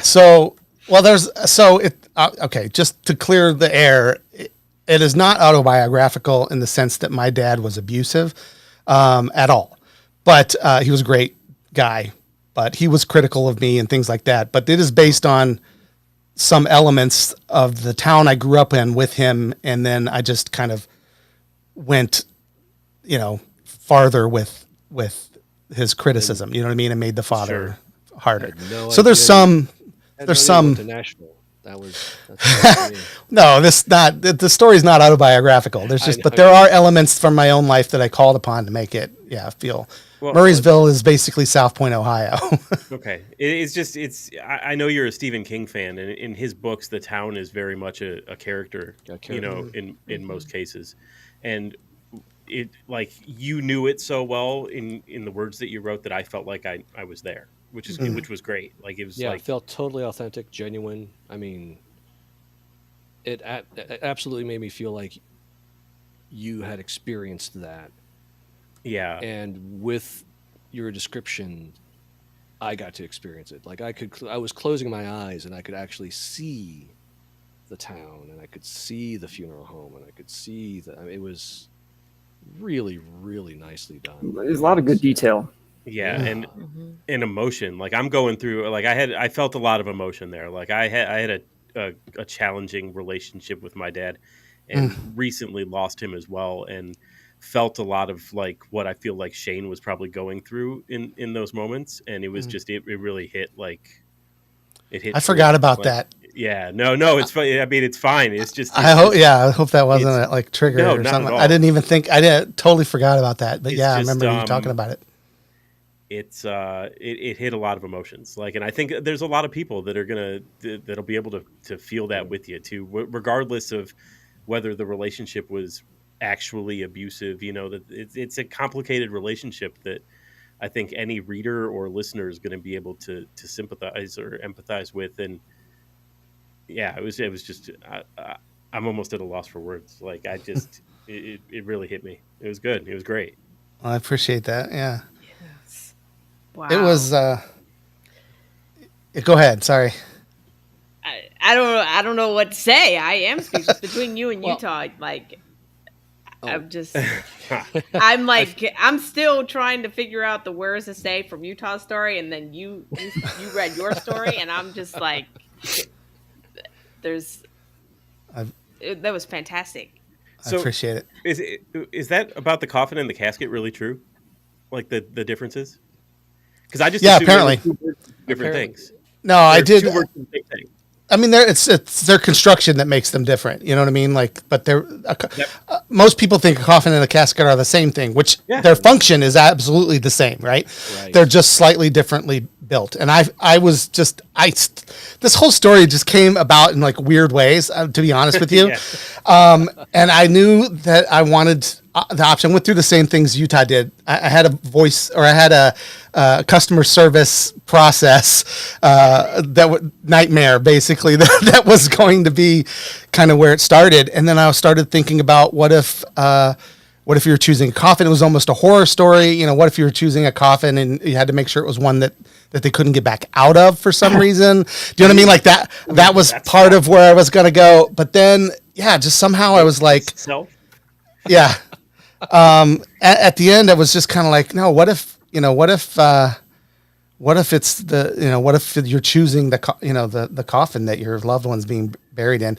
Only in this case, he wasn't so loved. You know what I mean? Like, what do you do? And yeah. And I felt like, you said Stephen King. There's no question Stephen King is an influence. That's why there's so many pop culture references and things, that it just kind of comes to me the same way. Like, I just think that way now. I don't expect everyone to know what characters John Wayne played in movies or which movies they were. But the point is Shane does, right? And that that's how he remembers it. And you still get the same idea that's to come across, even if you don't know exactly who those people are. Stephen King calls on music and stuff that I never understand, but I get his point. You know what I mean? Like, it comes across. So yeah, there was some fun stuff like that, but. At first, I thought whenever he went upstairs, I thought he was going to kill him. Yeah, He was going to kill his dad. I bet that was my first draft. No. Well, I got to be honest with you. So I feel like at the end of the day, I left it kind of ambiguous as to how was he involved somehow, or did his dad really? I didn't go there. Yeah. I didn't. I mean, in my heart, no, that's not how it ends. Do you know what I mean? He didn't do that. His dad is just irresponsible, but not just irresponsible, but I think the clue is in the fact that he literally came in a week before and planned his funeral. You know what I mean? Yeah, so to me, that was the clue of what really happened. But at the same time, I didn't make it clear whether or not, Shane had something. I figured it was like, I wonder if people will think that he did. And then, and now he's, getting away with it because, I don't know. Yeah, that's not the case. I questioned it because of the way that you said that it was like a mixture of, of alcohol and unprescribed drugs or whatever. Mm-hmm. But then again, what you said was, if he was murdered, like if his son killed him, like why would he have been planning? Right. Like why would this funeral director have all that cash? Right. Yeah. The implication is that that his father took his own life, basically. Right. That's why. But it also could have been an accident. So I'll leave that open to interpretation, I guess. I felt so sad for him whenever he went up to go get that cash from the drawer and it was gone. Like, I was just like gutted. Gutted. Yes. Yeah. I was like, oh man, what is he gonna do now? a part of me kind of expected it too. Like a tiny bit of me, like, Right.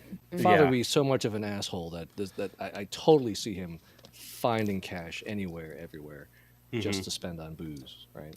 Yeah. But it was really, really, really vivid. Man, all three. Yeah. I mean, it just, it's hard for me to find anything to critique. I mean, really. You guys are all rock stars. Yeah. I mean, I'm impressed with what you guys put together. Yeah. I was worried that I was trying to put too much of the story. I mean, we kind of get like a lot of his life in this just quick. Yeah. And I'm like, am I not doing that justice? It really, or did I do it smoothly? I don't know what the right word is here, but like it really, I guess it convicts me as a writer that you guys were able to, because you guys went to great lengths to say how, quote unquote, inexperienced you are, or out of practice you are. And you all put together something with such emotion and so evocative, in different ways that I'm like, I don't know that I'm doing that. I'm like, I'm writing all the time, and I just feel like, man, I'm just writing cardboard cutout type stuff in some cases. And I was really impressed with it. Well, I think you're probably your own worst critic. Like, I don't think that's the case about your writing. You know what I mean? But like you would, I think you were wise to not cut anything because that all contributed to a more authentic feeling story. I think. Absolutely. And like, it didn't feel manufactured. I want to know what Shane does in Nashville. Like, I think that this is like, we do this all the time. Like, I want to know more, and it's like, I definitely want to know more. Like, I do have some ideas. So another little background is there was actually a second prompt that I used for this, by the way. So I've been making a playlist in Spotify of songs that inspire, because I'm very, that's awesome. Like when I listen to songs, they totally because I'm in film and movies and want to make movies, and I think like screenplays and things like that. When I hear songs, there are scenes happening, right? Same with me. And so I've been doing that where I kind of like, I've been putting aside these songs into like a playlist, and I take and something about the song, what I'm doing to spark myself, I guess, to write further after this. You guys have inspired me to just keep doing this, was to take that list, right? And every song find something that inspires me to write a story about in that song, whether it's the title, whether it's one line, right? Whether it's the tone of the song, maybe it's not the lyrics at all, whatever. It's just the mood that it so inspires in some way. And there's a song called Glory Bound by Martin Sexton. And there's this second half of the story is about, and packing up the bags. It's very, very guitar centric. It's very sort of country. And it just really, to me, that was like Shane's theme song on the bus, right? and so then I started looking at some of the other titles and wondering, do any of these tie to what Shane is doing in Nashville in a couple years? You know what I mean? So we'll see. I don't know. Yeah, that makes I sense. hope they do, and if you do, like, share it for sure. Like, I'm definitely invested. I definitely think that we need to do this again just to see where the stories go, because even with Matt and Ian, even with your guys' stories, like, I want to know more. You both left it off on cliffhangers. Utah and Jeff definitely left off on cliffhangers. So like, I don't feel that mine's a cliffhanger though. Yeah, I feel like Jeff's is a complete, like, very much a complete story arc. Like, to me, I'm done, and we hope Shane is. I mean, I'm not saying I will never, like we just said, I'll explore it. I mean, that's how slice of life is. Yeah. Right, that's how it works. And for me, I feel like mine's just a one-off. Like, this was one particular situation, one particular scene or event. Maybe we revisit this character again. I don't know, but I very much. Well, I want to know what his option is. What did he choose?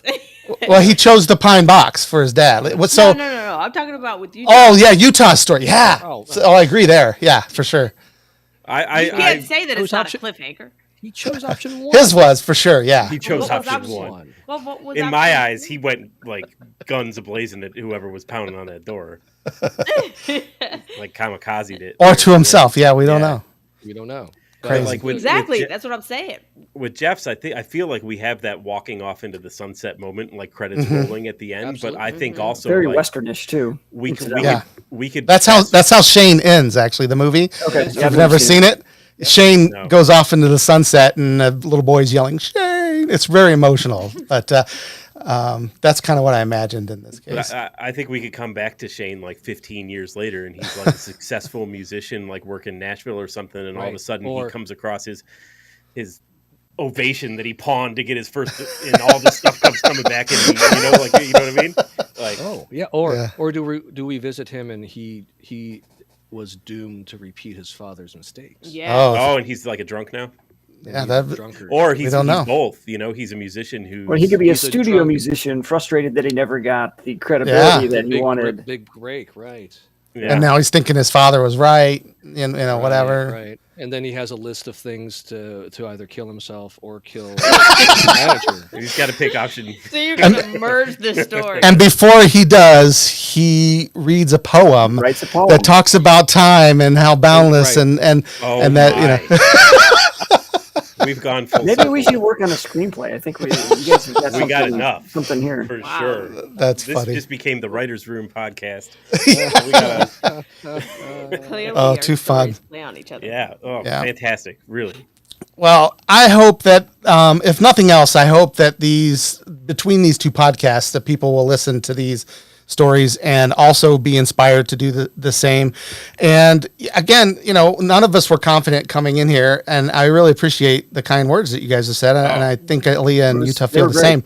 Yeah. But you just never know. Like if you don't get it out on paper, like then there's you don't know if it's good or not, right? And most of the time it's going to be bad. I can't tell you how many times I went back and fixed this, right? I fixed words, I fixed things, I moved where things happened. But you have to it's got to be down or it just eats you up. So I hope this inspires people to get out there and do that. Absolutely. So, thanks to Matt and Ian so much for this. It was so much fun to do this. We're definitely thank going to have you. to make this like a yearly tradition or something, where we all get together and do this. This would be a lot of fun. Maybe in when is Writers Month? National Writers Oh, Month? November. yeah. Don't get Ian started. No, I'm kidding. So Matt, and Ian, one of you tell everybody just how to find you and all the cool information. We told them where to find the podcast, but give them more information. Search Promptly Written pretty much anywhere you find podcasts. We're out there everywhere. Or you can go to promptlywritten.com, promptlywrittenpodcast.com. And if you want to take part and help choose the prompts that we write from every month, the best place to do that is in the Facebook group. So if you're on Facebook, search Promptly Written, and you'll find the group there. Awesome. Yeah. And so definitely, if you're hearing this as a podcast instead of watching us right now, thank you to the two viewers that are still with us after all of that. I appreciate it. If you're listening to this as a podcast, make sure you jump over to the other one and listen to those stories. You got to get the whole experience, which is fun. Yeah. Which is great. Thank you also to Utah and Aaliyah. You guys did fantastic. I know we were all sweating right up to the last minute there. It's nerve-wracking. It is. But it was very much worth it. I'm so excited to get back and write something else now. So that's what I'll do. Good for you. I want to make sure that before I go, I want to tell everybody about next Sunday at 7 p.m. We'll be talking to Chris Warner. He's a multi-hyphenate actor, director, writer, producer. This guy has been on screen with Nicolas Cage. He was in Sin City with Benicio del Toro's scenes. He was opposite Tommy Lee Jones in No Country for Old Men. So this guy has worked with the Coen brothers, which are two of my favorite directors ever. So I can't wait to ask him how that was. Chris Warner will be with us on the show. I'm very excited for that. So make sure you come back for that next week. And that's going to do it for this episode of World Gone Geeks. The podcast is real. Make sure you follow us at World Gone Geek on Twitter, Instagram, YouTube, Twitch, TikTok. I haven't TikToked in a while though, but please follow me and then it'll inspire me to do it. So if there's more people, I'll feel guilty. Put something out there. So give us a follow. We appreciate everybody who listens and who hung out this long. Thanks so much. We'll see you guys next week.